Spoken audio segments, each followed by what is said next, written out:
And what does Maitreya promise? What does he want to achieve? What are his goals? Well, you know, if you look at the word Share International, which is the name of the site, you know, if you read what he says, he wants the world resource sharing of the world. He doesn't want there to be any, supposedly, any inequalities of the world. You know, you look at what he says that he is. He says that he is the Christ that the Christians are expecting, the Messiah the Jews are expecting, the fifth Buddha the Buddhists are expecting, Krishna the Hindus are expecting, and Imam Mahdi that the Muslims. So he's kind of everything rolled up into one. He's like the total package. He's going to give and be able to unite and put all of the various and different religious systems, the major religious systems, all on the same page. And the Bible says that when the Antichrist comes, he's going to come with all lying power, signs, and wonders. And he's going to deceive the whole world by which the miracles that he's going to do. So he's taking credit for every single miracle that's going on right now, whether it's a Marian apparition, which would be to him the ascended Master Mary, because he's got a whole band of masters that he's going to be coming with. And so he's taking credit for everything. Every miracle that you're seeing going on in the world right now, whether it's a Catholic miracle, whether it's some type of energizing of the water, whether it's some bleeding statue, whether it's, you know, some Hindu miracle, crosses of light, they've seen those in different and various churches.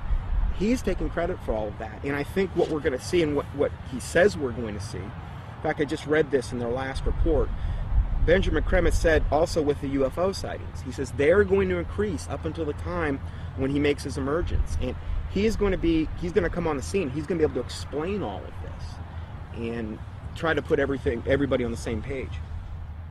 My personal belief is that the Antichrist, or the world teacher, will seem to actually be Christ, in the sense that he will seem to destroy some old system and some old bad leader. And I think that it will somehow be tied to, I don't know, this is my guess, but it will somehow be tied to some sort of fake or alien invasion or presence of some sort. I don't know if Maitreya fits all those characteristics, but I wouldn't doubt it for 1 minute if he was. My personal opinion is that Krim is somebody who is being talked to by entities and is doing what he's told to be doing. But you have to understand, a lot of times with people that are channeling entities like that, they oftentimes do and say things that don't come true, because the demons themselves don't know when. They're still on a timeline that they can't tell when something's going to happen. So they're always keeping something ready to happen in case, when they finally can. So in the case of that, like if you look at the Blossom Goodchild thing and these ideas that were consistently put out by channel entities and things, it never came to pass because they don't have control over the timeline. They just have to always be ready.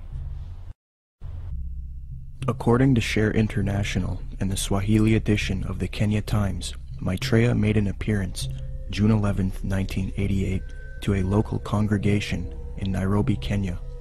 The editor of the Swahili edition of the Kenya Times, a veteran journalist named Job Matungi, witnessed the event and took some pictures. A summary of his article as it appeared in his newspaper is as follows, quote, "The tall figure of a barefooted, white-robed and bearded man appeared from nowhere and stood in the middle of the crowd.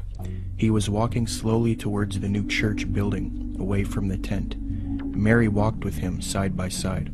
I stared at the stranger without blinking, wafted on top of his turbaned head, his feet, and his entire body.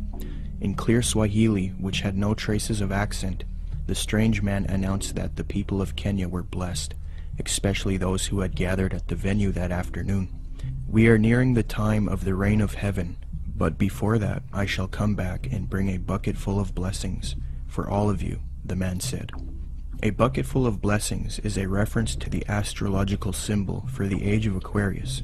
Aquarius is depicted as a man carrying a pitcher of water in the zodiac. But continuing with the article, quote, "It took the crowd nearly 20 minutes to recover after the man left the meeting in a car belonging to a Mr. Gurnam Singh, who offered to give him a lift.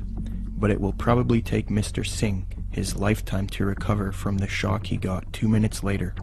On reaching the bus terminus, the man informed Mr. Singh to stop the car. On getting out, he walked a few paces beside the road and simply vanished into thin air. New Age expert and attorney Constance Cumby, author of The Hidden Dangers of the Rainbow, had stumbled onto this Maitreya figure in her research in the 80s. Her book, published in 1983, was the first book to give a full expose on Maitreya and Benjamin Creme. On page 21, she notes a Denver Post interview conducted by Jack Kissling speaking to Benjamin Creme, quote, "Won't the advent of a single world religion annoy the hierarchies of all the current Orthodox religions?" I asked. "More than that," he said with a smile. "They will be shocked. I dare say they will be among the last to accept the Christ." But according to Kissling, Creme said confidently, "It will come because it must. We will begin to live," he said, "as potential gods," unquote. Constance Cumby also notes that Creme is a Luciferian by citing a WLAC radio interview, quote, "In a November 9, 1982 radio interview over WLAC, Nashville, Benjamin Creme told the entire Bible Belt that Lucifer came to planet Earth from planet Venus 18.5 million years ago and made the supreme sacrifice for us," unquote. Constance Cumby had direct contact with Benjamin Creme face-to-face in Detroit, Michigan. I had the opportunity to meet this brave woman, and she showed me the place in which she had attended a lecture by Benjamin Creme.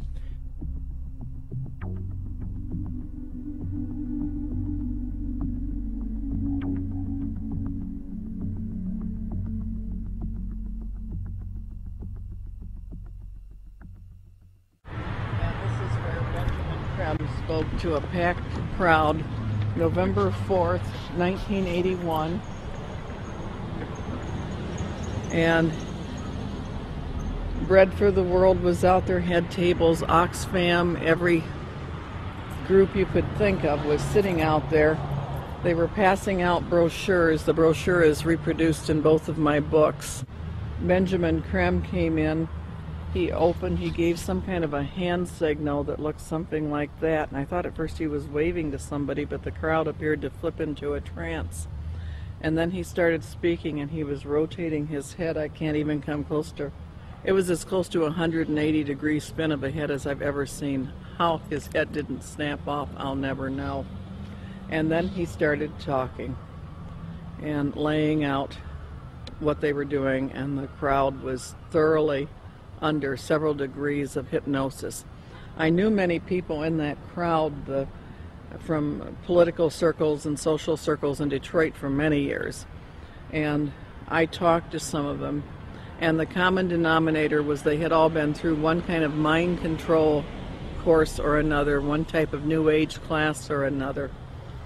I talked to a fellow behind me, Al Banks, and I said, he was a film producer doing much of what you're doing now.